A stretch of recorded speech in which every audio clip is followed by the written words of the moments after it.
Nên trượt nè.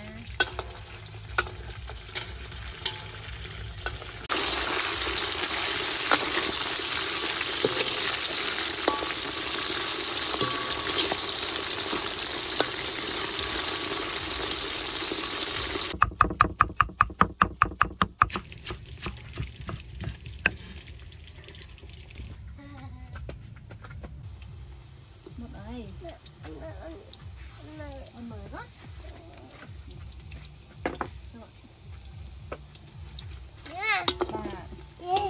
Dạ Mỹ. Con hiểu đi kề nha con.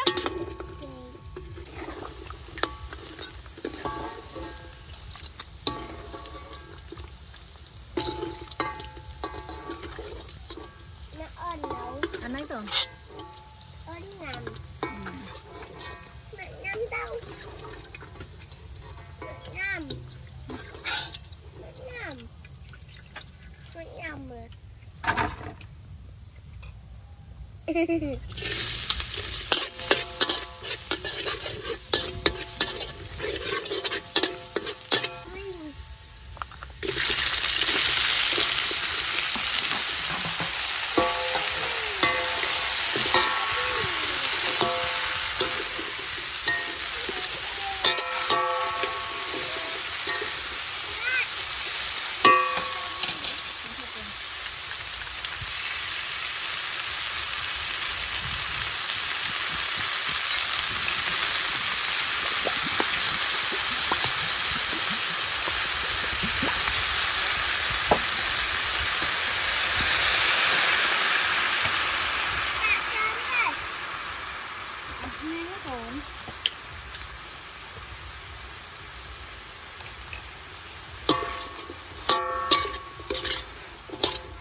Broccoli hơi nướng carrot red. Thôi mà thổi con. Red. Này, nhau ạ. Mày thổi tay. Mày thổi tay nhỏ nhỏ.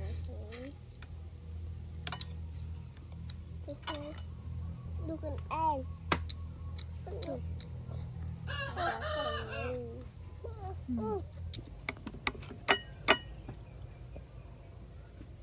Baby, are you hungry? No playing. Dad, I'm on the ăn cho mấy phù lớn còn tạ đi. Ông ta tụi mới bà ơi. Tụi mới bà nóng mặt. Nè, nhà mình.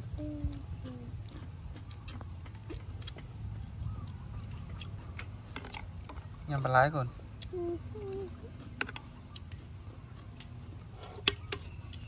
Nhằm lái phó.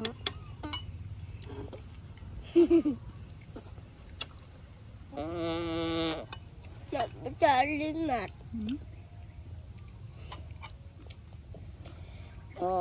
Anh nè ăn. Bạn.